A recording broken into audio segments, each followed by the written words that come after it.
Boa noite, pessoal do Facebook, boa noite, pessoal do Spotify.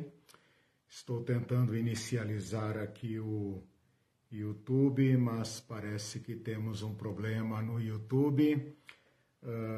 Talvez a gente ainda consiga resolver nesses primeiros minutos, mas enquanto isso vamos retomando aqui a nossa transmissão. Boa noite a todos e todas, sejam todos bem-vindos, todas bem-vindas a mais um encontro da Teologia Pé no Chão, curso de Bibliologia.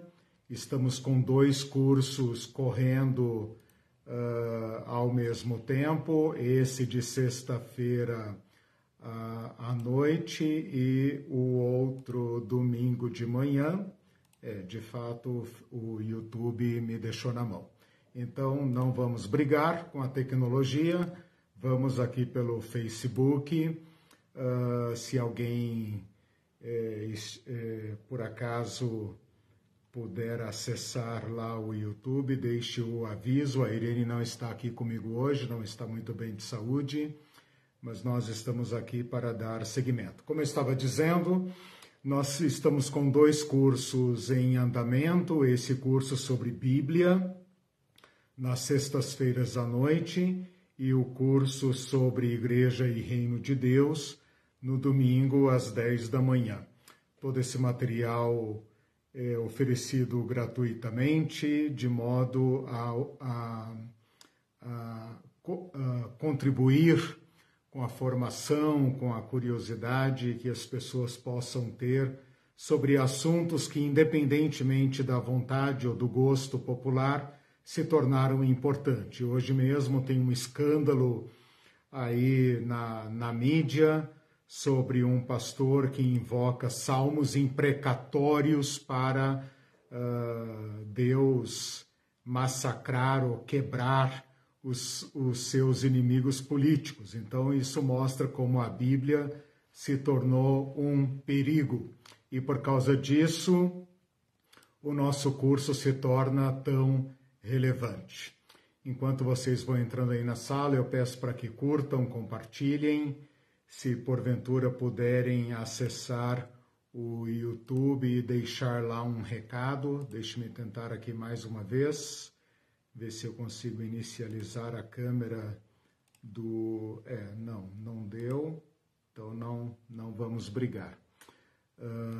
Apenas dar seguimento por aqui e depois a gente sobe a aula lá no YouTube, a aula aqui do Facebook. Na sexta-feira passada o Facebook não funcionou e o YouTube funcionou, hoje vice-versa. Uma hora a gente consegue os 2 ao mesmo tempo. Bom ver vocês aí. Aqui em Curitiba está muito frio. Pelo menos hoje não está chovendo, mas muito frio, com previsão de fazer menos de 10 graus essa noite. Então, calor só no coração mesmo. Gente, vamos lá então. Nós estamos no curso de Bibliologia. O curso de Bibliologia é um curso que trata da Bíblia como livro, não trata do conteúdo propriamente, da discussão interna de cada livro, mas tenta mostrar ou recuperar a história do livro, como o livro foi formado, como ele chegou a ser essa biblioteca que nós conhecemos hoje.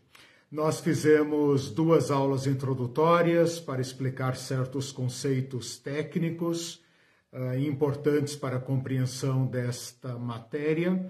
Depois eu sintetizei em 3 aulas, assim, estourando de informações para contar um pouco da história da Bíblia, mas de fato é muito pouco tempo para contar, 2, 3, 4 mil anos de história. E nas 2 últimas aulas, então, eu tratei sobre o cânon do Antigo Testamento, mostrando como ele foi formado, especialmente pela mão dos judeus, depois herdado por nós como cristãos, e como ele chegou a essa forma que nós conhecemos hoje, inclusive com as diferenças que existem na Bíblia católica e na Bíblia protestante e hebraica, né? Hoje nós começamos então a última etapa do curso, que deverá durar 2 ou 3 aulas, né? Então, aulas 8, 9 e 10, com certeza iremos até a aula 10, mas a aula 10 eu ainda vou decidir como elaborar, dependendo do andamento da aula 8 e 9, sem pressionar ninguém, sem encher muito de informações, porque ninguém merece um caminhão de informações sexta-feira à noite. Então, vou tentar ser leve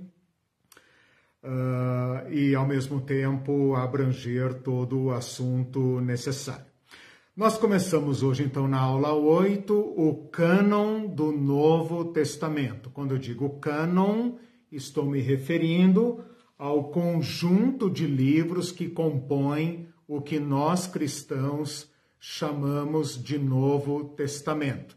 Ao contrário do que acontece com o Antigo Testamento, no Novo Testamento não há divergência entre nós protestantes e os católicos. Não há que falar agora sobre Hebreus, Bíblia hebraica, porque a Bíblia hebraica contém apenas aqueles livros que nós chamamos de Antigo Testamento. Eles não têm o Novo Testamento. Há alguma divergência no Novo Testamento, mas, na verdade, são entre católicos e protestantes de um lado e algumas igrejas menores, mais distantes de nós, do Oriente, igrejas africanas, igrejas asiáticas, ortodoxas, que talvez tenham um ou outro livro a mais diferente do que nós conhecemos. Mas como isso está muito distante da nossa realidade, então é uma divergência, digamos, menor, pelo menos entre nós, protestantes evangélicos e católicos, ou seja, na Bíblia que nós conhecemos aqui no Ocidente, não há divergências. Portanto, nós podemos considerar um corpus literário igual para todos os cristãos, contendo 27 livros. Então, o Novo Testamento contém 27 livros, tanto na Bíblia católica, como na Bíblia protestante, como na Bíblia das Testemunhas de Jeová, ou seja, qualquer Bíblia conhecida aqui no Ocidente, pelo menos, o Novo Testamento é igual para todas. O que nós vamos ver hoje é o conjunto de livros que compõem o Novo Testamento. Então, esses 27 livros estão organizados em 4 sessões. Eu vou falar sobre cada uma delas, assim como eu fiz no Antigo Testamento, falando sobre o Pentateuco, profetas e escritos. Agora, então, eu vou falar sobre cada uma dessas 4 sessões, nesta aula de hoje. Na próxima aula, eu pretendo tratar dos debates canônicos, ou seja, como os cristãos chegaram à conclusão de quais livros deveriam integrar o Novo Testamento e quais livros não deveriam fazer parte do Novo Testamento e por quê. E também vou apresentar, como eu fiz em relação ao Antigo Testamento, vou apresentar quais livros foram aceitos por unanimidade. Vocês devem se lembrar daqueles nomes técnicos homologumena e antilogumena, né? Quais livros foram aceitos unanimemente, quais livros foram discutidos e depois aceitos, e quais livros foram rejeitados por quase todos os cristãos, né? Exceto, como eu falei, algumas pequenas igrejas orientais que não são alinhadas nem com a Reforma Protestante, nem com a Igreja Católica, portanto, tem um cânon diferente do nosso ocidental. Então, na aula de hoje, eu vou falar sobre as seções que compõem o Novo Testamento, tá? 4 seções, 27 livros, e com isso, então, a gente conhece o Novo Testamento. Cada um de vocês tem a oportunidade de conhecer do que trata o Novo Testamento. E nas próximas aulas, na próxima uma ou nas próximas 2 aulas, a gente encerra esse debate a respeito da formação do cânon especificamente, ou seja, os livros que foram aceitos, quais livros foram submetidos a debate e quais livros foram definitivamente rejeitados, ok? Então, com isso, eu começo a aula de hoje, aula 8, sobre o cânon do Novo Testamento. Como eu falei, 27 livros, tá? Que são os seguintes: Marcos, Mateus, Lucas e João, Evangelhos. Então, aí está a primeira sessão. Eu falei 4 sessões. Qual é a primeira sessão? Evangelhos. Quais são os evangelhos? Mateus, Marcos, Lucas e João. Segunda sessão é uma sessão muito importante, porém pequena. Por que pequena? Porque tem um único livro. Qual livro? Qual sessão? A sessão é História, livro histórico. Qual é o único livro do Novo Testamento que compõe essa sessão e que é um gênero literário à parte? O livro de Atos dos Apóstolos. Atos, eventos, cobre um amplo feixe histórico, né, de 30 a 40 anos, mais ou menos, de história. Depois nós temos 21 livros, a maior seção em número de livros, 21 livros, que são as epístolas. Então, 4 evangelhos, mais um livro de história, 25, né? 4 mais 1, 5, mais 21, 26, né? Livros que são as epístolas. Então, epístolas do Novo Testamento, tá? Essa sessão vai da carta de Romanos até Judas. De Romanos até Judas, tá? Então, 21 livros. Esta sessão de epístolas é dividida em 2 subseções. Uma que a gente chama de epístolas paulinas, porque o autor é Paulo, ou pelo menos assim é aceito, e outra seção, a segunda subseção, que é chamada de epístolas universais, porque são de outros autores e não tem um destinatário específico. Então, recapitulando, a terceira seção do Novo Testamento é a seção de epístolas.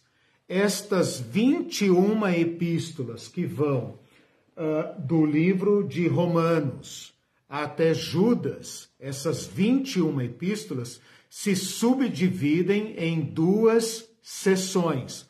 Uma chamada Epístolas Paulinas, que são 13, e a outra que é chamada Epístolas Universais, que são 8. 13 mais 8, 21. Mais os 5 primeiros livros que eu tinha falado, 26. Para 27, falta o último livro, que é o livro de Apocalipse, e que nós chamamos de seção de escatologia, ou de profecia, mas é melhor considerado escatologia. Então, recapitulando, para não cansar ninguém, recapitulando. Primeira sessão, Evangelhos, 4 livros. Segunda sessão, Histórico, 1 livro, livro de Atos.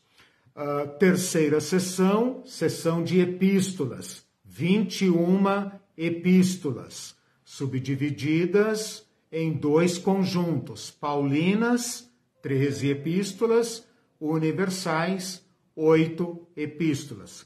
Quarta sessão, a seção de escatologia, que também tem um livro só, o livro de Apocalipse, ok? Então, o Novo Testamento é isso daí, né? Eu não sei qual familiaridade vocês têm com o Novo Testamento. O Novo Testamento é mais fácil de ler, mais agradável de ler.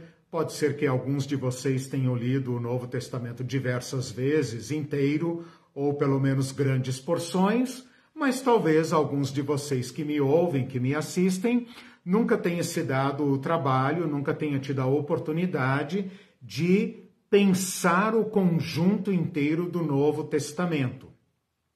Então, de novo, o Novo Testamento tem 27 livros, organizado em 4 seções: Evangelhos, História, Epístolas e Escatologia. Percebam que eles não estão organizados em ordem cronológica. Mateus não é o primeiro livro a ser escrito. Não é sequer o primeiro evangelho a ser escrito. O Apocalipse pode ser o último livro a ser escrito. É dos mais tardios do Novo Testamento. Mas os livros não estão em ordem cronológica, né? É claro que os evangelhos tratam da vida de Jesus e Jesus é o início do Novo Testamento. Depois de Jesus, vem a história da igreja como está narrada no livro de Atos. Agora, com respeito às epístolas são cartas escritas pelos apóstolos, enviadas durante a história que está narrada no livro de Atos. Portanto, as epístolas podem estar e estão entremeadas ao livro de Atos. Se o livro de Atos vai do ano 30, vamos dizer, quando Jesus morre, ano 30, até o ano 60 e tanto, 67, 68 por aí, as epístolas são escritas durante este período, do ano 30 ao ano 60 e pouco, pelo menos algumas das epístolas, ou a maioria das epístolas. Então, o Novo Testamento, os livros do Novo Testamento não estão em ordem cronológica. Em que ordem eles estão, então? Estão em ordem de gênero literário. Então, essas 4 sessões que eu apresentei para vocês são 4 sessões em ordem ou em classificação de gênero literário. Evangelhos é um gênero literário, história é um gênero literário, epístola é um gênero literário e escatologia também é um gênero literário. O gênero literário Evangelhos é um gênero, digamos, característico do Novo Testamento. O livro de história, Atos, não é característica do Novo Testamento. Nós temos livros históricos no Antigo Testamento, né? E no Novo Testamento temos apenas o livro de Atos. O gênero literário epístola era comum no mundo antigo, fora do povo de Israel. Por exemplo, não tem epístola no Antigo Testamento, mas tem epístola na literatura egípcia, tem epístola na literatura grega, na literatura romana. Portanto, epístola é um gênero literário que se apresenta no Novo Testamento, mas não é exclusivo do Novo Testamento. O gênero literário escatologia é um gênero literário criado pelos judeus. E existem muitos livros de escatologia na literatura do período interbíblico. Existem alguns livros de escatologia no Antigo Testamento, ou algumas partes do Antigo Testamento podem ser consideradas de escatologia, e nós temos um exemplar desse gênero literário no Novo Testamento. Então, com isso, eu acho que já deu assim para ter um panorama geral do que é o Novo Testamento. 4 livros chamados Evangelhos, um livro de história chamado Atos, 21 livros que são do gênero literário epístola. Vamos explicar depois o que significa uma epístola. E um livro de escatologia. 4 evangelhos, mais um de história, mais 21 epístolas, mais um de escatologia, perfazem um total de 27 livros do Novo Testamento. Feita essa introdução, eu queria convidá-los agora para visitar comigo um tour literário, canônico, bíblico, visitar comigo cada uma dessas sessões. Então vamos primeiro pensar sobre os evangelhos, que é a sessão na qual eu vou gastar a maior parte do tempo. Depois eu falo rapidamente sobre o livro de Atos, depois eu falo sobre as epístolas e, por fim, falo sobre o livro de Apocalipse. Tudo bem? Não tenho como conversar com vocês, não tenho como ler comentários, né? Fico aqui apenas na fé e na esperança de que vocês estão aí, muito bem, graças a Deus, né? E depois, então, eu leio os comentários e respondo. Só vou fazer uma paradinha técnica para beber a minha água. Eu sei que sem a Irene aqui para mediar, fica tudo um pouco mais difícil, né? Então, conto com a paciência de vocês. Vamos lá, então, conversar um pouco sobre evangelho. Primeiro, gente, a palavra evangelho é uma palavra grega, transliterada do grego. A palavra no original é euangelion. Então, percebam que o U virou V, né? Euangelion. Evangelion. Aí o G para nós é pronunciado G, evangelion. Esta palavra euangelion é uma palavra composta de eu, que significa bom ou boa em grego, e angelos, da onde nós formamos a palavra anjo, angelos, que é mensagem. Então, a palavra euangelion significa literalmente boa mensagem. Mas boa não apenas no sentido assim, que bom, que boa notícia. Não, é num sentido soberbo, é num sentido supremo. Esta palavra era usada para grandes notícias. Essa palavra não foi criada pelos cristãos. Esta palavra já existia há séculos na literatura grega. Ela na origem significava a gorjeta que se dava para o mensageiro.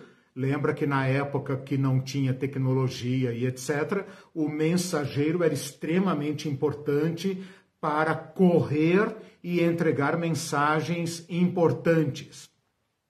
Depois essa palavra evolui e passa a se tornar a própria mensagem. Depois ela ganha uma concepção mais específica e passa a ser reservada, como eu falei agora há pouco, para grandes notícias. Então, na época de Jesus, a palavra euangelion era usada para Augusto César, para o nascimento de Augusto César, para as grandes notícias do império. E esta palavra é que vai ser aplicada a Jesus. Então, primeiro, a palavra evangelho significa o que Jesus Cristo prega. Então, Jesus Cristo prega o evangelho, ou seja, Jesus Cristo traz boas novas. Depois, a palavra evangelho se torna a própria história de Jesus. Então, falar sobre Jesus e reproduzir ou testemunhar o que Jesus havia não apenas falado, mas também feito, passa a ser evangelho. Então, presta atenção. Primeiro, tirada essa etimologia que eu falei, A palavra evangelho na Bíblia, no Novo Testamento, se refere ao que Jesus Cristo prega. Então, Jesus Cristo prega o evangelho.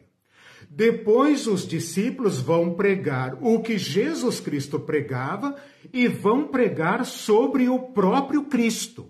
Então, o Cristo agora passa a ser evangelho. Vê se vocês conseguem entender esta evolução da palavra.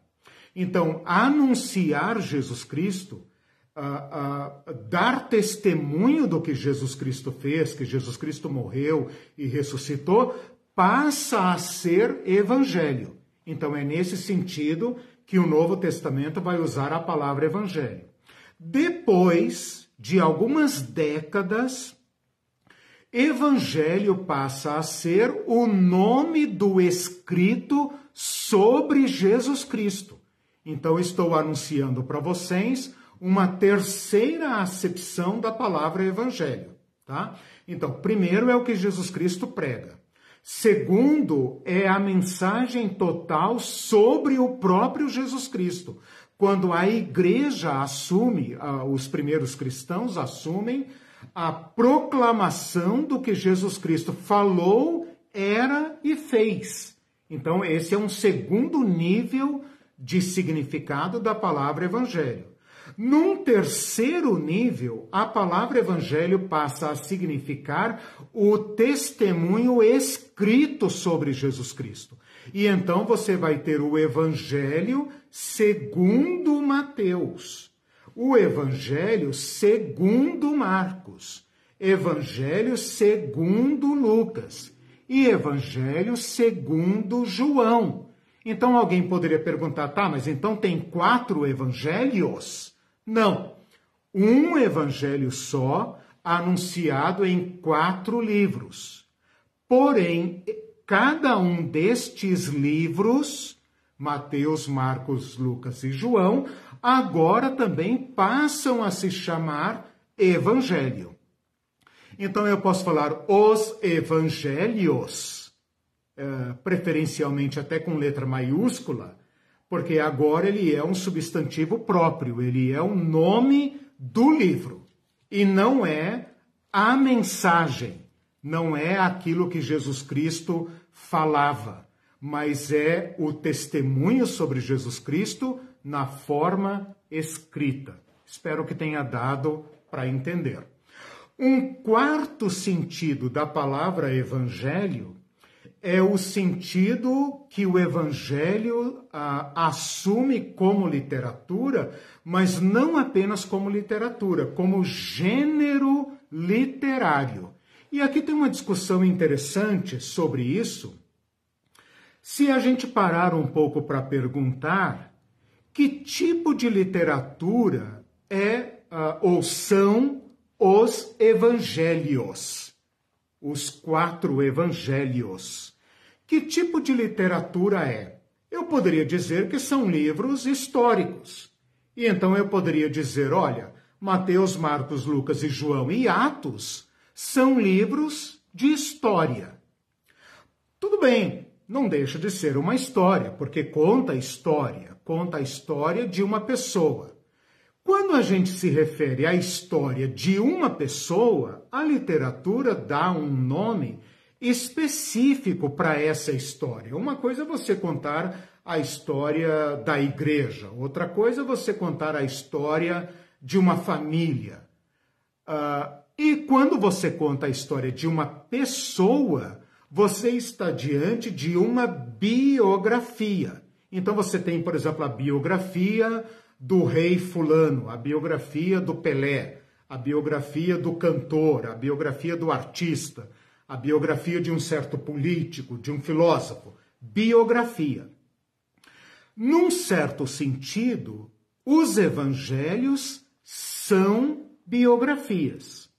Porém, são biografias de um tipo tão específico que a gente poderia dizer que evangelhos são biografias de Jesus, né, com características tão particulares que o evangelho passou a ser um gênero literário. Então veja, a gente poderia pensar o seguinte: Evangelho, o Evangelho de Jesus, segundo Mateus, é uma biografia.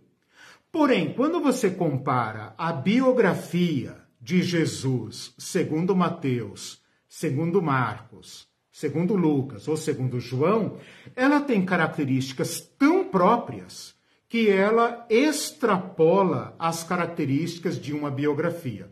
Então, nesse sentido, muito bem explicado, né? Quer dizer, muito bem ressalvado, a gente poderia dizer que Evangelho passou a ser também um gênero literário. Então, recapitulando, eu falei para vocês que Evangelho tem 4 sentidos. Primeiro, é aquilo que Jesus Cristo começa a pregar, quando ele fala: arrependam-se e creiam no Evangelho. Depois, Evangelho passa a ser aquilo que os cristãos anunciam para as pessoas, não apenas repetindo as palavras de Jesus, mas contando a própria história de Jesus. Num terceiro momento, o Evangelho passa a ser esse testemunho de Jesus na forma escrita. E então você tem Evangelho com letra maiúscula, porque é nome de um livro, nome de 4 livros, e você tem Evangelho no plural. Então, apenas nesse sentido eu posso falar de Evangelho no plural. E num quarto sentido, eu posso falar então de Evangelho como sendo um gênero literário, porque uma biografia sobre um personagem tão distinto como Jesus extrapola os limites de uma biografia e se torna, então, um evangelho, né? Eu não estou negando que Evangelho seja uma biografia, mas estou dizendo que é uma biografia com características próprias a ponto de me permitir, não a mim, os estudiosos, permitir que o Evangelho seja considerado um gênero literário, ok? Vamos então até aqui eu falei sobre o que são os livros. O que são os livros? Vamos agora nos perguntar então quem os escreveu, né? Veja, nós não temos no livro de Mateus o nome do autor. Não temos no livro de Marcos o nome do autor, não temos no livro de Lucas o nome do autor e não temos no livro de João o nome do autor. Então, a rigor, por suas próprias evidências internas de cada livro, os evangelhos são os 4 anônimos. Não tem nome de autor. O fato de serem anônimos abre uma discussão infinda sobre quem os escreveu, né? Então, essa é uma discussão que não tem muito o que dizer, porque na falta de provas absolutas, de provas cabais, né, você fica, então, com a especulação de um lado, e aí não há limite enquanto houver provas e discussões e teorias. Então, essa é uma possibilidade que está aberta, né? E do outro lado, você tem a tradição. O que é a tradição? É o testemunho antigo que a igreja nos dá, ou seja, que os primeiros cristãos nos dão a respeito da autoria destes livros. Quando é que isso surgiu? Surgiu quando a igreja, os primeiros cristãos, reconheceram nesses 4 relatos a fidedignidade dos eventos narrados. Quer dizer, tanto o primeiro evangelho como o segundo, o terceiro e o quarto, esses 4 que estão na Bíblia, foram reconhecidos pela igreja como autênticos, fidedignos, autorizados, corretos e aceitáveis e úteis para a catequese, para a evangelização, para a instrução, para a doutrinação da igreja. Quando a igreja reconheceu que os 4 eram autênticos, o que ela foi obrigada a fazer? Ela foi obrigada a dar um título distintivo para cada um. Então, o que é que ela fez? Ela deu o título segundo a sua autoria, conforme reconhecida pelas próprias gerações de cristãos. E isso aconteceu tão cedo quanto a virada do ano 100. Então vejam, Jesus morreu no ano 30, os evangelhos foram escritos em algum momento entre os anos 60, 50, 60, 70, 80, por volta do ano 100, já se tem evidências de que os pais da igreja, os bispos da igreja, atribuíam um evangelho a Mateus, um evangelho a Marcos, um evangelho a Lucas e o outro evangelho a João. Esse testemunho histórico, firmemente estabelecido na tradição, atravessou a história da igreja até mais ou menos o final do século XIX, início do século XX, quando outras teorias foram apresentadas, ok? Então, em termos de autoria, o que nós temos? Nós temos o testemunho da tradição, que em face de 4 obras e aceitando as 4 obras, as distinguiu pela sua autoria. É importante afirmar aqui que o critério de autoria ou a autoridade dessas autorias, desses autores, é porque eles são apóstolos ou estão ligados a apóstolos. Mateus é apóstolo, Marcos não é apóstolo, mas é da primeira geração de cristãos e escreveu segundo o testemunho de Pedro. Isso é atestado na tradição, que Marcos foi auxiliar de Pedro e escreveu o evangelho segundo o testemunho de Pedro, portanto tem autoridade apostólica. Lucas não é apóstolo, evidentemente, não é sequer judeu, é grego, é o médico, amigo de Paulo, e escreve o evangelho segundo o testemunho de Paulo.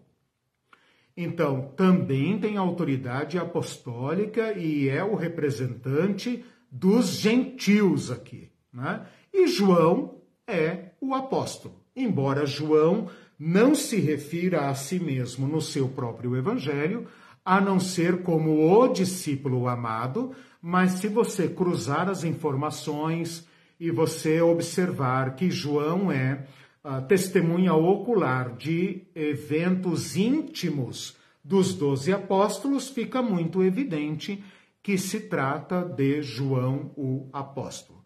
Portanto, a questão da autoria está neste pé. De um lado nós temos a tradição, do outro lado nós temos a especulação e então está em aberto. Mas é perfeitamente aceitável e sustentável que nós aceitemos a tradição. Com respeito agora à datação, ou seja, quando os evangelhos foram escritos e qual deles foi escrito primeiro. Veja, aqui nós temos que observar o seguinte: Jesus não escreveu. Os discípulos ouviram, memorizaram em grande parte conforme era a tradição dos rabinos e dos seus discípulos. Então, considerando que se trata de uma cultura de memorização e de tradição oral, grande parte do que Jesus falou foi memorizado pela repetição segundo o hábito da pedagogia da época. O que Jesus fez foi testemunhado presencialmente, diretamente, por esse grupo de testemunhas oculares. A partir da morte de Jesus, o Evangelho passa por uma fase de transmissão oral. Então, os apóstolos narram e pregam e contam e divulgam aquilo que eles ouviram e viram.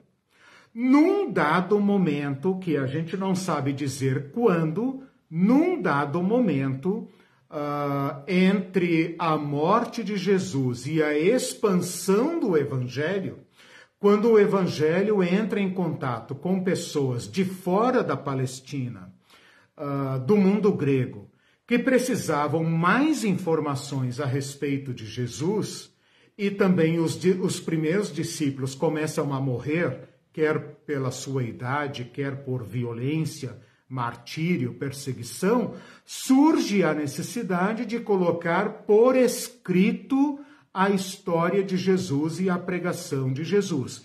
Então, nós temos uma fase de transmissão oral e uma outra fase de transmissão literária.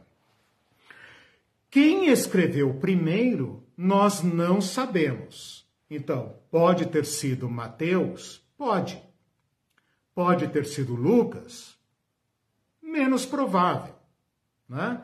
É preferível pensar que Pedro e Mateus tenham dado iniciativa ao relato do que Paulo, que é o apóstolo dos gentios, o último a chegar. O João certamente é o último, né? Ele era um discípulo mais jovem e os seus escritos são empurrados para o final do século. Então, o consenso acadêmico a respeito de João é que certamente é um evangelho mais elaborado, mais teológico, mais refletido, e ele tem algumas marcas de ser posterior aos primeiros 3 evangelhos.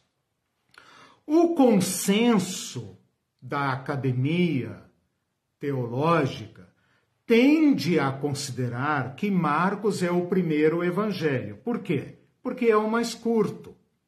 Então, considera-se mais razoável que Mateus e Lucas tenham desenvolvido a partir de um evangelho curto do que Marcos tenha abreviado obras maiores. Então, o raciocínio é o seguinte: se você comparar os 3 evangelhos, você vai perceber que os 3 são muito parecidos. Como são muito parecidos, eles compartilham material em comum.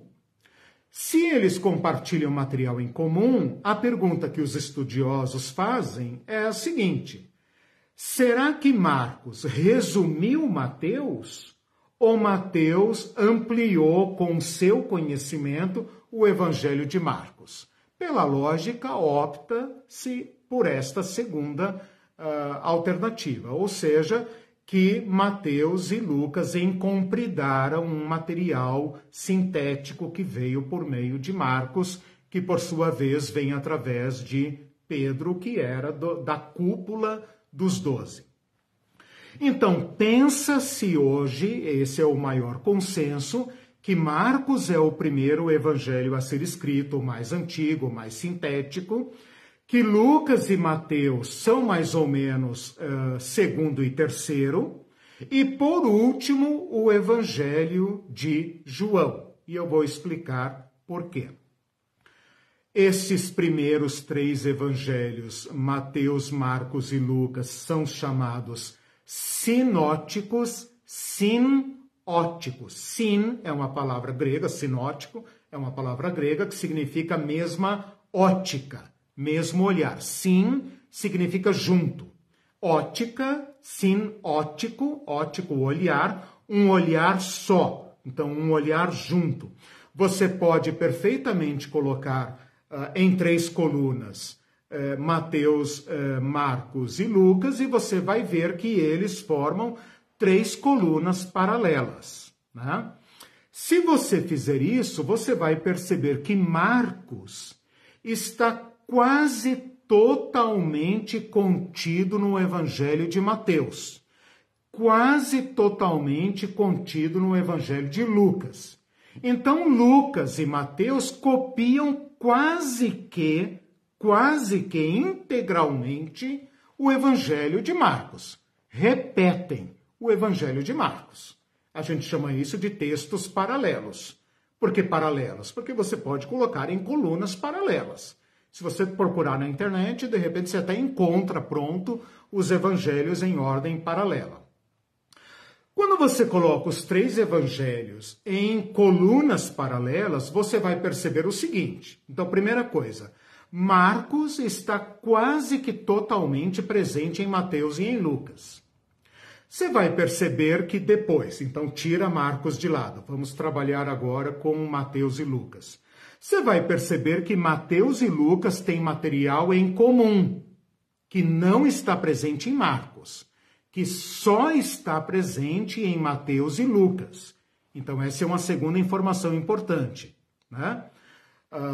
Que Mateus e Lucas têm material de Marcos e material que ambos compartilham juntos. Está em Mateus e está em Lucas. Cuidado aqui para não errar os nomes, né?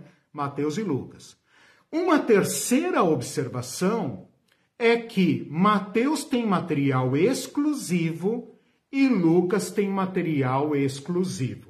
Então, vou repetir. Marcos é o menorzinho. Está diluído em Mateus e Lucas. Então, Marcos está amplamente compartilhado. Depois, tira Marcos de lado, vamos comparar agora Mateus e Lucas. Você vai perceber que, além de copiar Marcos, eles têm material em comum, ou seja, está presente em Mateus e em Lucas. Terceira observação, você vai ver que Mateus tem material exclusivo, ou seja, só está em Mateus, Sermão do Monte, por exemplo, grande parte do Sermão do Monte está apenas em Mateus, né? E você vai perceber certas parábolas, por exemplo, estão apenas em Mateus, e você vai perceber que Lucas tem também material exclusivo. Por exemplo, a parábola do filho pródigo, a parábola do samaritano, né? O nascimento de Jesus, os pastores, o nascimento de Maria, de Zacarias, toda aquela história e tal, é material exclusivo de Lucas, né? Resultado, esses 3 evangelhos, então, seguem um mesmo olhar sobre a vida de Jesus. Marcos é o mais resumido, está presente em Mateus e em Lucas. Mateus e Lucas compartilham material em comum. E, por último, Mateus tem material próprio, Lucas tem material próprio. Esta constatação levanta 1000 perguntas para os estudiosos. E a conclusão a que eles chegam é a seguinte.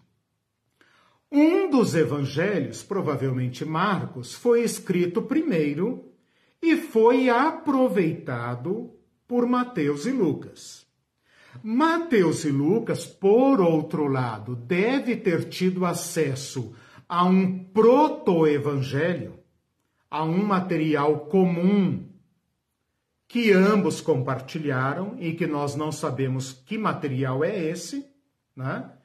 E para explicar o que eles têm de material exclusivo, suas próprias fontes, sua própria pesquisa, ok? Então, isso que eu acabei de explicar tem a ver com Marcos, Mateus e Lucas.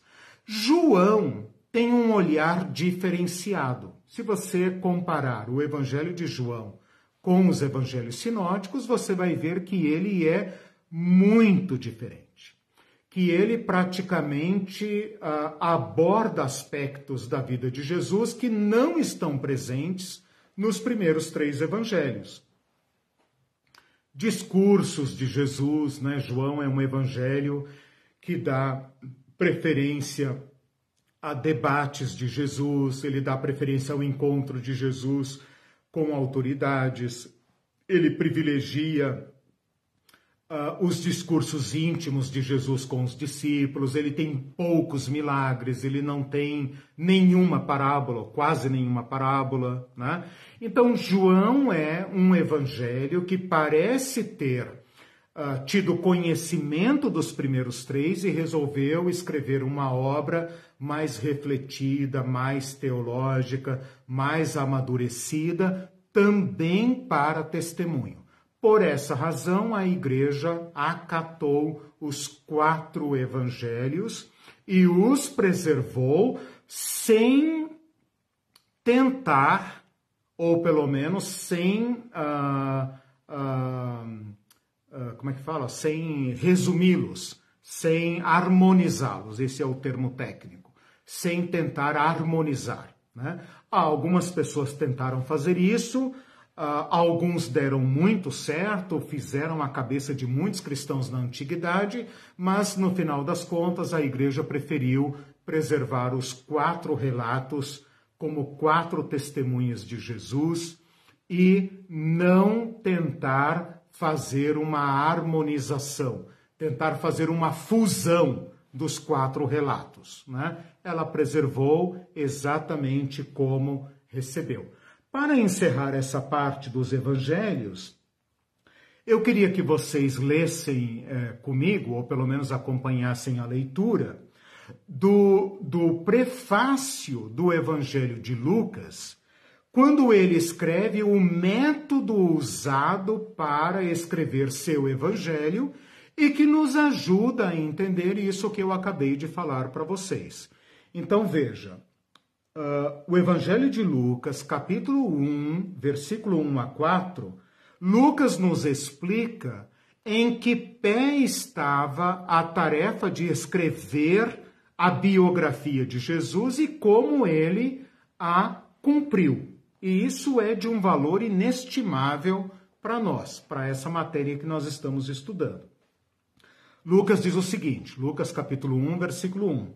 Visto que muitos houve que empreenderam uma narração coordenadas dos fatos que entre nós se realizaram, olha o que Lucas está dizendo.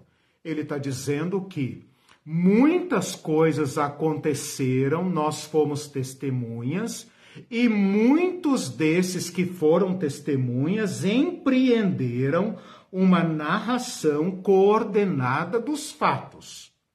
Ele está se referindo a outros evangelhos e a fragmentos de evangelhos que ele usou para escrever seu evangelho.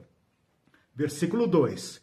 Conforme nos transmitiram os que desde o princípio foram deles testemunhas oculares e ministros da palavra.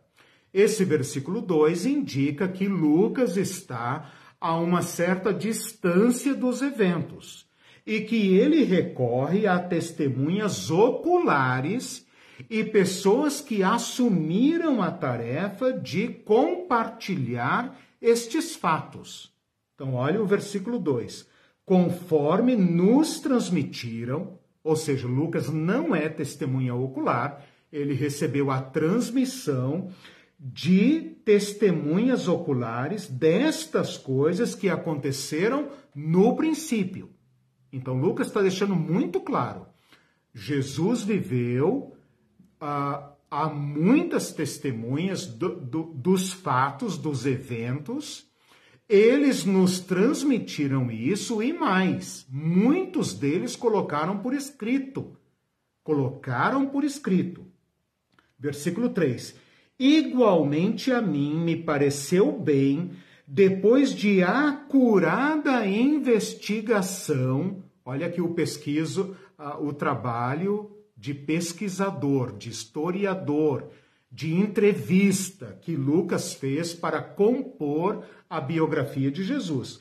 A mim pareceu bem, depois de acurada investigação de tudo, desde sua origem, dar-te por escrito, ou seja, eu escrevi, ó excelentíssimo Teófilo, ninguém sabe quem é esse Teófilo, mas provavelmente foi o cara que bancou a pesquisa de Lucas, né? Um patrocinador da pesquisa, e por isso Lucas dedica a ele o evangelho. Uma exposição em ordem. Então, a mim pareceu bem, depois de acurada investigação, dar-te por escrito uma exposição em ordem, para que você tenha plena certeza das verdades em que foste instruído. Portanto, o Evangelho foi escrito para quê? Para dar testemunho aos novos cristãos daquilo que eles estavam recebendo dos pregadores. Então, esse prefácio de Lucas, que pode servir de base para Mateus, Marcos e João, né, nos dá um testemunho de como os evangelhos foram compostos. Então, como eu falei, durante um tempo, o evangelho, o testemunho de Jesus, sobreviveu na tradição oral, por meio de testemunhas oculares. Num segundo momento, eles começam a escrever parábolas, histórias, eventos, testemunhos. Numa terceira etapa, você chega aos evangelhos, aos relatos completos que passam a circular no meio da igreja e são preservados pela igreja, pelos primeiros cristãos, como testemunhas autênticas e autorizadas a respeito de Jesus Cristo, ok? Bom, como vocês não podem fazer perguntas, espero que tenham entendido como os evangelhos surgiram, como eles foram redigidos, por quem, para quem, né? Vamos então rapidamente para o livro de Atos. O livro de Atos, se você abrir lá em Atos capítulo 1, versículo 1, você vai ver que ele é o Lucas 2. O que eu quero dizer com isso? Ele é o volume 2 do Evangelho de Lucas. Então, se você abrir o livro de Atos, capítulo 1, versículo 1, está escrito assim: Escrevi o primeiro livro, ó Teófilo. Qual é o primeiro livro? O Evangelho de Lucas. Escrevi o primeiro livro, ó Teófilo, relatando todas as coisas que Jesus começou a fazer e a ensinar, até ao dia em que, depois de haver dado o mandamento por intermédio do Espírito Santo aos apóstolos que escolhera, foi elevado às alturas. Ele faz uma pequena síntese do primeiro rolo, o rolo de Lucas, e vai agora dar continuidade ao seu relato para o mesmo destinatário. Qual? Teófilo. Então, o livro de Atos foi, desde o primeiro momento, aceito pela igreja como um relato fidedigno dos primeiros anos da igreja, porque ele fazia parte do Evangelho de Lucas. Então, se você se perguntar, por que esse livro veio parar no Novo Testamento? Quem escreveu? Esse livro é verdade, não é verdade? Esse livro tem a mesma autoria do Evangelho de Lucas. Então, como a igreja entende que o Evangelho de Lucas foi escrito por Lucas e o livro de Atos era o volume 2 do primeiro livro, esse livro andou junto com o Evangelho de Lucas. Ele é uma continuação da história.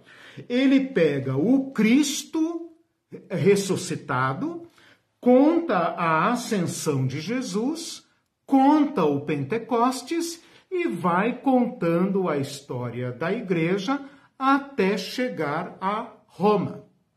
Então, o objetivo de Lucas é explicar para o público do Império Romano, para os novos cristãos e para as pessoas de fora do Império, quem são os cristãos. Então, o programa dele é esse que está no livro de Atos, capítulo 1, versículo 8. Recebereis poder ao descer sobre vós o Espírito Santo, sereis minhas testemunhas tanto em Jerusalém, Judeia, Samaria e até os confins da terra. Aqui está o programa e o esboço do livro de Atos. Jerusalém, Judeia e Samaria e até os confins da terra. Quando Paulo chega em Roma, Lucas dá por cumprida a missão dada por Jesus aos seus discípulos. Então, ele conta a história em Jerusalém, até mais ou menos o capítulo 8. A partir do capítulo 8, ele conta andanças dos cristãos pela Judeia e Samaria. E a partir do capítulo 13, na primeira viagem missionária de Paulo, ele conta a expansão pela Turquia, pela Europa, e por fim, Paulo chega a Roma no capítulo 28. Então, já falei sobre o autor. Quando esse livro foi escrito, aqui tem uma pergunta muito interessante. Porque se você leu e gosta do livro de Atos, você sabe que o livro de Atos termina lá no capítulo 28, com Paulo preso em Roma. Paulo chega preso em Roma por volta do ano 61, 62, por aí. Deixa eu ver aqui para não falar bobagem. Ele chega preso em Roma em 60, 61, né? Mas Paulo vai morrer lá pelo ano, deixa eu ver aqui para não falar bobagem, ele vai morrer lá pelo ano 67, 66, 67, por aí, se supõe que Paulo tenha morrido. Portanto, o que fica em aberto, e esse é um aberto muito bonito do livro de Atos, é que o livro de Atos não tem encerramento. Ele não tem encerramento. Então, supõe-se que o livro de Atos foi escrito logo depois da prisão de Paulo e antes da sua morte. Por quê? Porque não conta a sua morte. Então, por quê? O livro termina na prisão de Paulo em Roma, mas não narra a sua morte. Supõe-se que o livro de Atos tenha sido escrito entre os anos 60, né? Antes de 68, por aí. Ou então aconteceu alguma coisa, ou então esse final se perdeu, ou então, sei lá, o que aconteceu. Inclusive, algumas pessoas falam, o ministério de Atos 29, né? Querendo dizer que a história da igreja continua aí. Então, o livro de Atos é isso. O livro de Atos, chamado Atos dos Apóstolos, significa Ações dos Apóstolos, que na verdade deveria se chamar Ações de Paulo. Por quê? Porque Lucas é secretário de Paulo e ele não segue os outros apóstolos. Então você acaba ficando apenas com as narrativas a respeito de Paulo.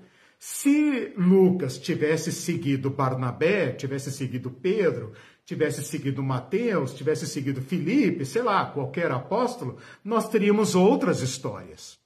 Ou se outros livros de Atos houvessem sido aceitos no cânon do Novo Testamento. Há outros livros de Atos, mas não foram considerados autênticos, confiáveis e, portanto, não integram o cânon do Novo Testamento. Então é isso que vocês precisam saber sobre o livro de Atos, tá? Que ele é continuação do Evangelho de Lucas, foi separado do Evangelho de Lucas no cânon para integrar o Evangelho de João. Então, na hora de formar o cânon, os pais da igreja, as autoridades eclesiásticas, discutiram que ordem que a gente coloca aqui. Não dá para separar Lucas de Atos. Mas se a gente colocar João depois de Atos, fica esquisito. Se colocar antes, também fica esquisito. Então a decisão foi separar os dois volumes.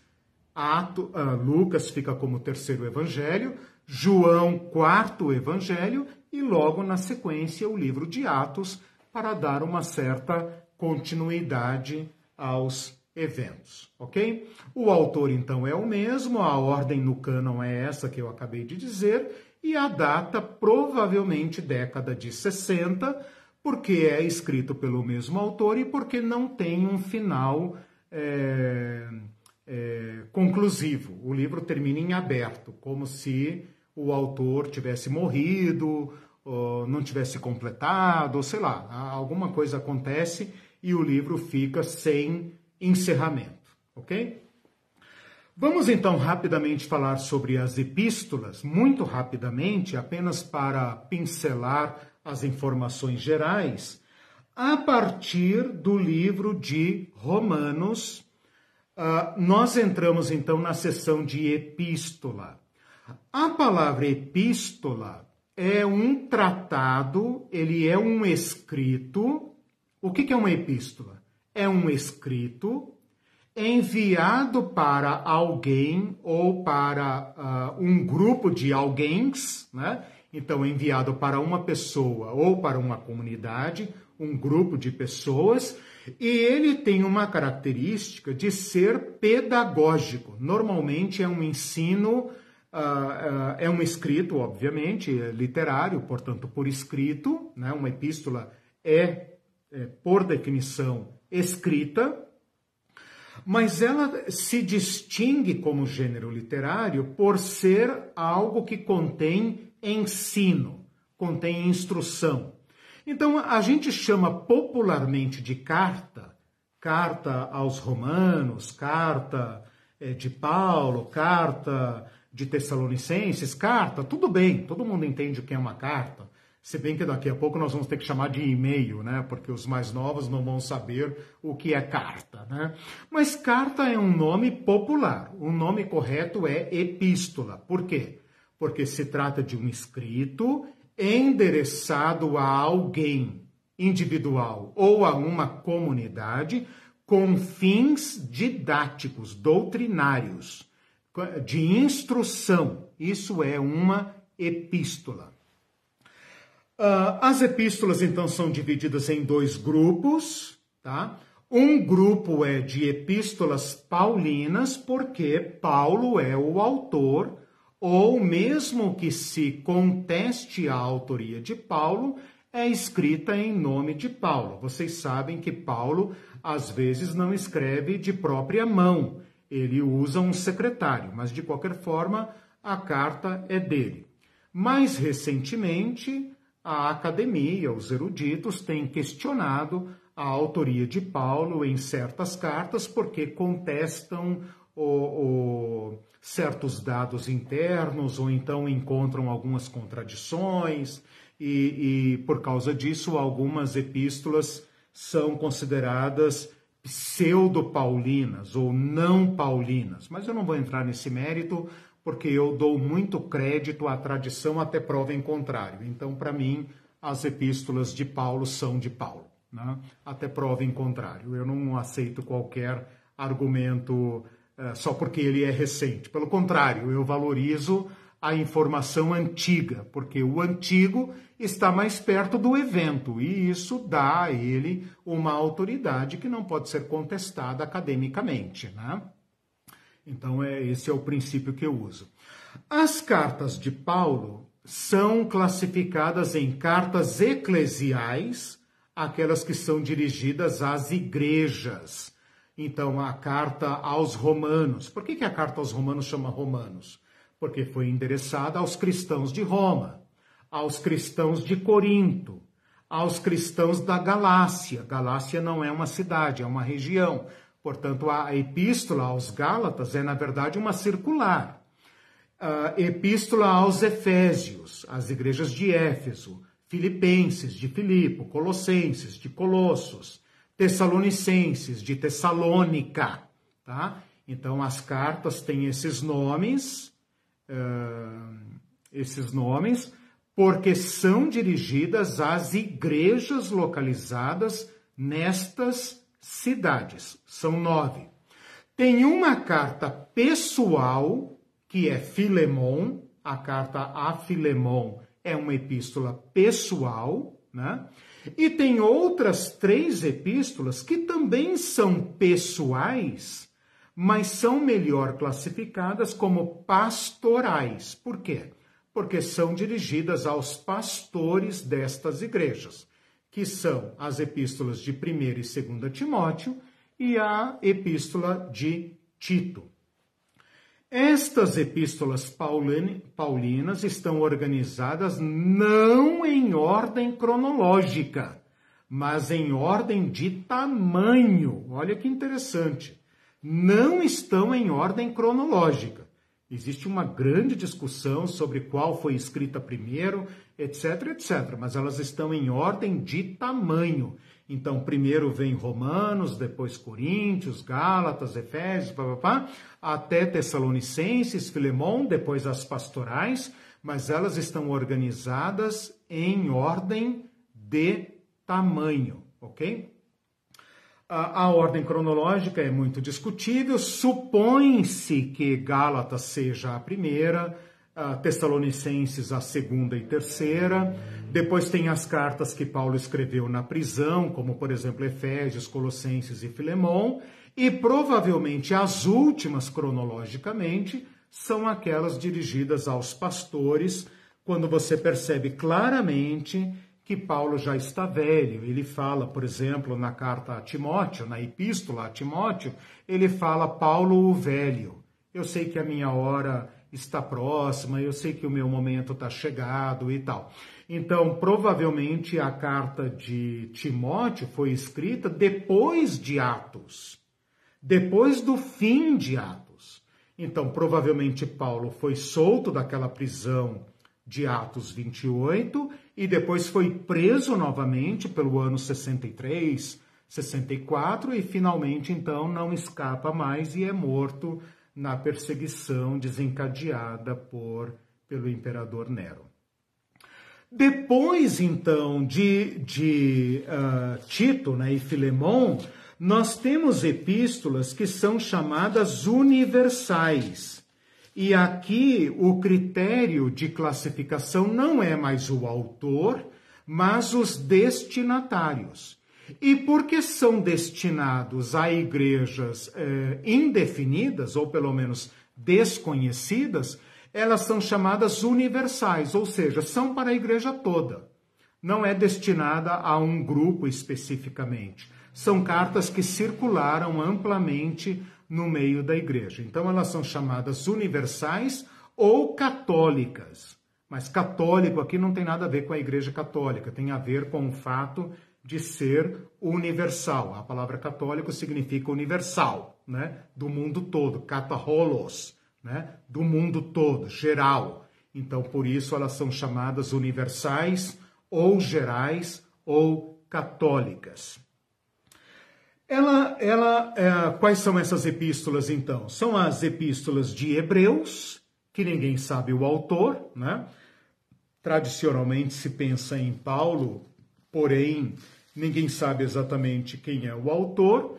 Depois você tem a epístola de Tiago, que não é Tiago o apóstolo, não é o Tiago filho de Zebedeu, provavelmente o Tiago irmão de Jesus, o Tiago presbítero, que aparece no livro de Atos, né? Depois você tem 1ª e 2ª de Pedro, cuja autoria é atribuída ao apóstolo Pedro. Depois você tem 1ª e 2ª João, cuja autoria é atribuída ao mesmo autor do Evangelho de João. E também, provavelmente, a Apocalipse, que é o apóstolo João. Isso é questionado, ele não diz o seu nome, ele se identifica como presbítero e etc. Não importa, a tradição atribui essas epístolas ao autor do Evangelho, portanto, a João. E depois uma epístolazinha, a menorzinha de todas, a Judas, que não é, obviamente, o Judas Iscariotes, mas é o Judas também, provavelmente, irmão do Senhor e irmão de Tiago, né? Ninguém sabe exatamente, mas a tradição da igreja reconheceu nestas cartas a autoridade apostólica e, por isso, elas foram consideradas livros autorizados, tá? Estes livros acompanham, então, a autoria. né? Então, por exemplo, se as cartas de Pedro são atribuídas a Pedro, elas são dos anos 60.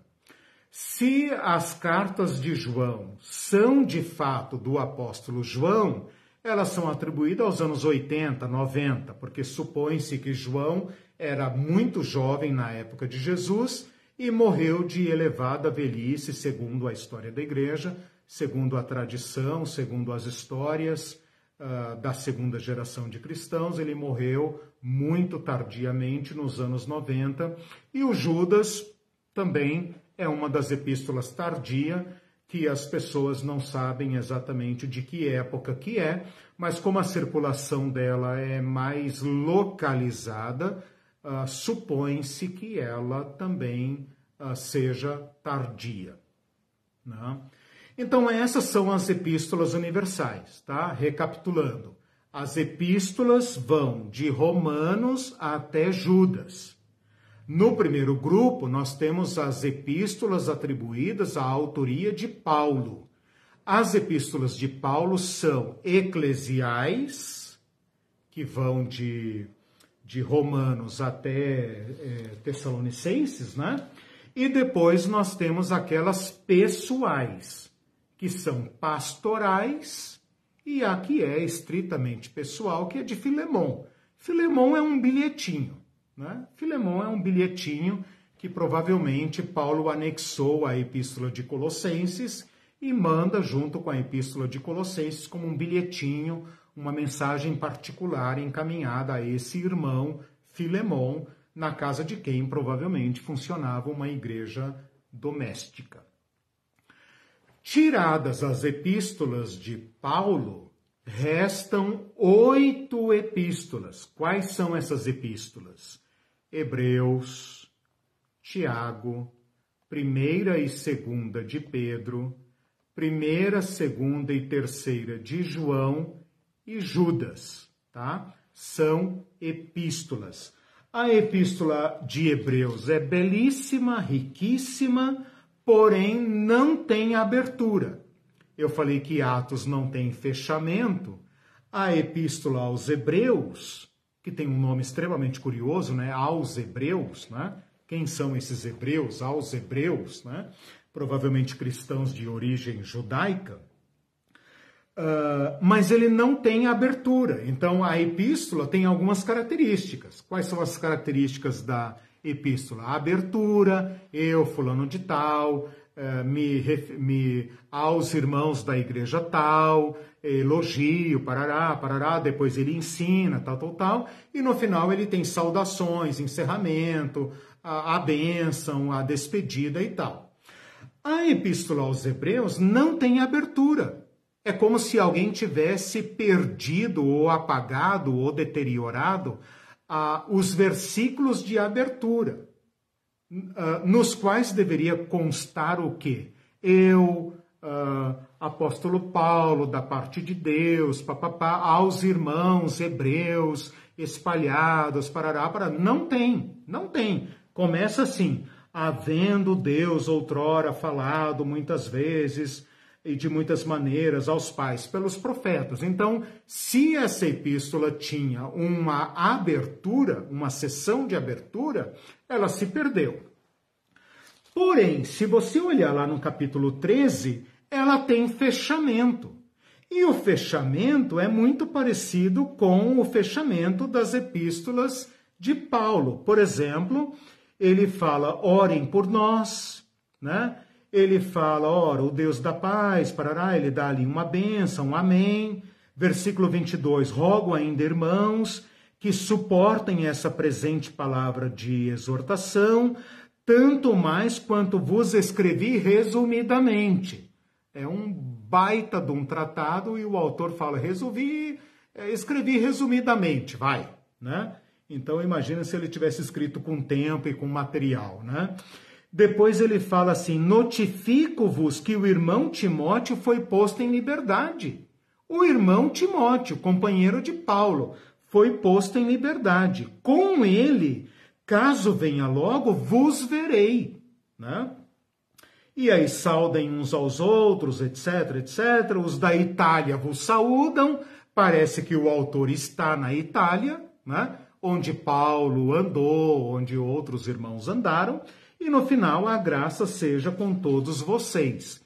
Então, a epístola aos Hebreus não tem abertura, mas tem encerramento, portanto é uma epístola. As demais epístolas, como eu falei, Tiago, né? Tiago, servo de Deus e do Senhor Jesus Cristo, tal, e daí se dirige aos irmãos, né? É interessante que Tiago fala as 12 tribos que se encontram na dispersão, que é uma destinação enigmática, porque não há mais as 12 tribos, né? Então é uma forma enigmática. A epístola de Pedro começa: Pedro, apóstolo de Jesus Cristo, aos eleitos que são forasteiros da dispersão. Portanto, você sabe quem escreveu, mas você não sabe a quem ele está dirigindo, está em aberto, por isso é uma epístola universal. No final também tem o fechamento, né? Por meio de Silvano, parará, paz a vocês, Começa a segunda epístola, Simão Pedro, servo e apóstolo de Jesus Cristo, tal. Aí termina lá também, fechamento de epístola, né? A ele seja a glória, tal. João começa a sua epístola mais ou menos como o primeiro evangelho, o que era desde o princípio e tal. Você lê e lembra imediatamente pela terminologia, pelos vocábulos usados, que se trata do mesmo autor do evangelho, e termina lá com as recomendações. Depois, na segunda e terceira epístola, ele fala o presbítero, a senhora eleita. Você percebe claramente que ele está usando uma linguagem cifrada, ele não se identifica nem diz a quem ele está dirigindo. Provavelmente essa senhora eleita é uma igreja, senhora eleita. Provavelmente é uma forma de se dirigir à igreja. A terceira epístola, o presbítero ao amado Gaio, a quem eu amo. Portanto, quase que uma epístola pastoral, né? Uma epístola pessoal. E depois a epístola de Judas, servo de Jesus Cristo, irmão de Tiago, aos chamados, amados e tal. Portanto, uma epístola em aberto. Por fim, nesses poucos minutos que me restam, o Evangelho, a última sessão do Novo Testamento, que é o livro de Escatologia. Se alguém tiver curiosidade, quiser mais informações, visitem o meu curso de Apocalipse, Pé no Chão, onde eu falo mais sobre esses aspectos introdutórios. Esse é um livro de gênero literário escatológico. Ele pertence a um gênero literário criado e desenvolvido pelos judeus do período interbíblico. E, portanto, é um exemplar que foi introduzido no cânon do Novo Testamento e é único do seu gênero, tá? Que é o livro de Apocalipse. O autor dele se identifica como João, e aí existe dúvida se é o João apóstolo ou se é outro João, né? Porque ele se chama de João, irmão e companheiro vosso, né?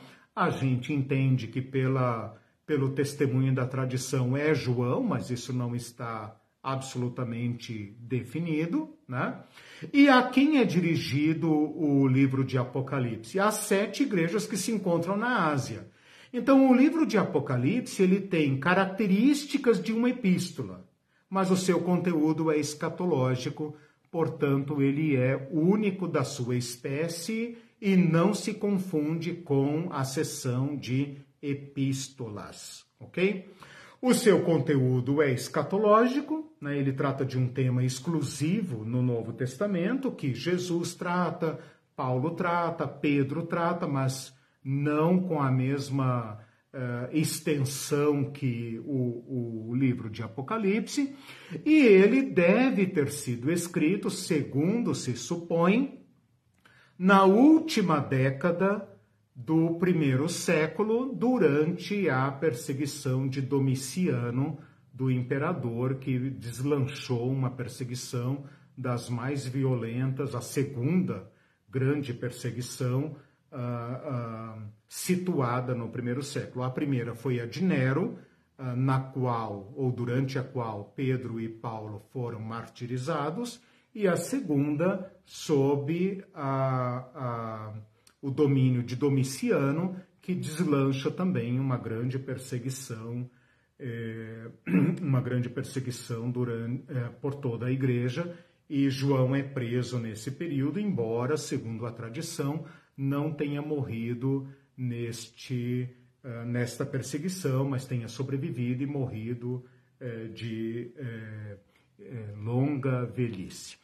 Assim, meus irmãos, às 21h29, eu completo as 4 sessões do Novo Testamento, os 27 livros, 4 evangelhos, Mateus, Marcos, Lucas e João, sendo 3 sinóticos e 1 evangelho mais teológico, um livro de história, que é o livro de Atos, 21 epístolas, sendo 13 de Paulo e 8 universais, mais o livro de escatologia, o livro de Apocalipse.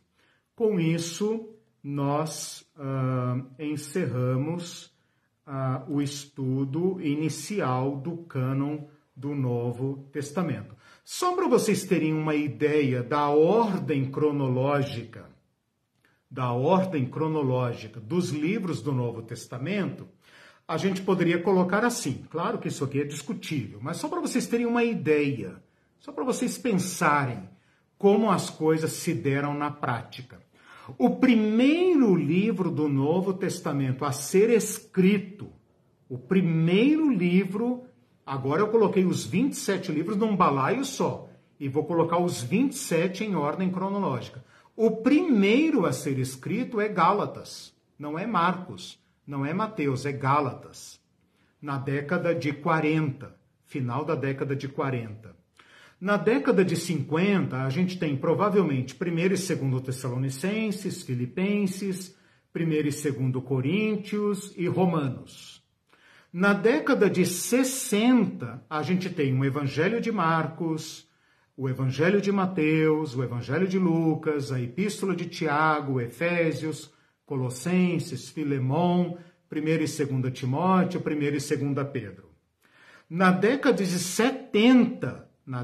de 70, a gente tem, após a queda de Jerusalém, a gente tem a Epístola aos Hebreus. Na década de 80, antes de 90, pelo menos, entre 70 e 80, a Epístola de Judas, e nos anos 90, os escritos de João, Evangelho de João, Epístolas de João e Apocalipse. Então, se esta ordem estiver correta, meus irmãos, o apóstolo Paulo pregou, segundo a tradição oral, sem ter lido um evangelho escrito. O apóstolo Paulo cita palavras de Jesus que não estão escritas no evangelho. Por exemplo, ele fala, como disse Jesus, mais bem-aventurado é dar do que receber. Ele cita uma palavra de Jesus que ele tinha na memória, mas não está escrita em lugar nenhum, em evangelho nenhum. Portanto, eles tinham acesso a mais do que foi escrito.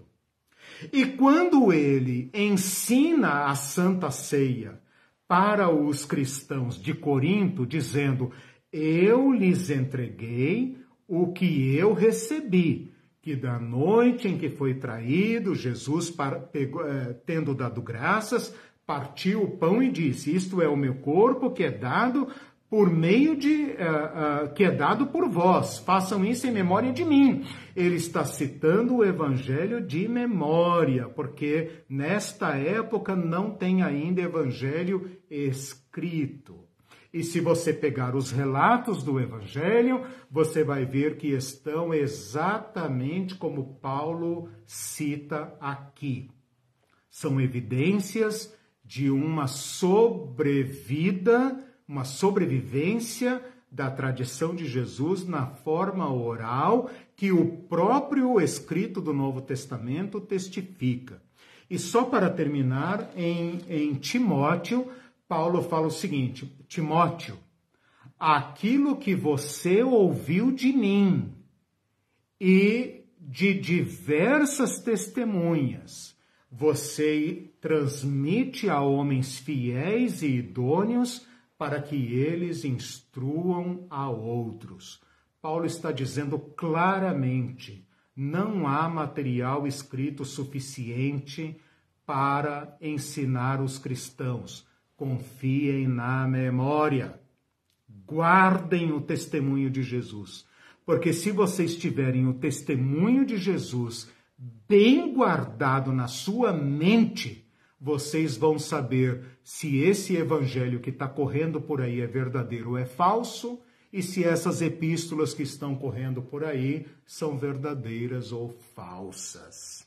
Por isso, meus irmãos, o material que nós recebemos desses cristãos que foram preservados e copiados nas igrejas tem a autoridade reconhecida por eles. E é isso que eu quero falar para vocês na próxima aula, quando a gente discutir agora aspectos internos, debates, que vão nos mostrar o cuidado que os cristãos tiveram para inserir ou não inserir livros no cânon do Novo Testamento. Obrigado por me ouvirem por 1h30 sem dar descanso para vocês. Espero que usufruam. Eu sei que é difícil ouvir assim uma aula monologal, né? Sem interrupção, sem tempo para refletir. Espero que façam bom proveito. Nos vemos no domingo, continuando o nosso curso de Igreja e Reino de Deus, dando mais um passo na nossa elaboração. E na próxima sexta-feira voltamos para mostrar os debates a respeito do cânon do Novo Testamento, que eu espero nos deem muita segurança de que aquilo que nós temos em mãos é material confiável e testemunho autêntico de Jesus Cristo, e que nós podemos crer com segurança em tudo que Jesus Cristo falou, fez e testemunhou para os primeiros cristãos. Deus abençoe vocês, uma boa final de sexta-feira. Obrigado por tudo. Forte abraço para todos.